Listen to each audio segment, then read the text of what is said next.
As soldiers, you know, your ability to dominate the border does not depend on just your physical strength, but what kind of weaponry, what kind of tools you have, accordingly that much dominance. The first tool that we have in our hands is our own body, our own mind, our own energy. If these three things function at the highest level, whatever little things that are given to our hands will suddenly acquire a different significance. With small things, those who have control over their system do big things. Simply because this is the first tool that we have, this body, this mind, this energy.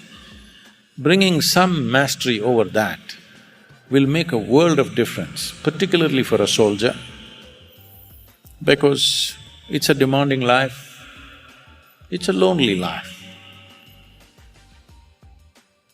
If one is not substantially organized within himself, then being alone is very difficult. A yogi is always alone by choice. Not because he doesn't get along with people, simply because he's so well organized, usually he doesn't find any company which is that well organized. So you choose to be alone because, when one of the disciples asked Gautama the Buddha, is it good to walk in company or to walk alone? Gautama said, it's better to walk alone than to walk with a fool. It is so for a soldier also. It's better to be alone than to have a fool next to you, isn't it? If the fool is on the other side of the border, it's a good thing. If he's next to you, it's not a good thing. So, like a yogi, a soldier also has to learn how to integrate one's body, mind, energy in such a way that being alone is not a struggle. Because in that there is enormous strength, enormous.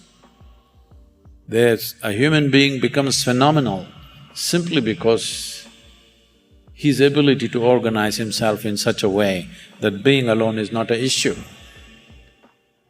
Those who seek company all the time, compulsively, nothing wrong meeting and mingling and being in company with people, but if it's a compulsive need, you have to be with somebody or something, in that state, one becomes unnecessarily vulnerable, especially in the business that you are. Vulnerability could mean life or death.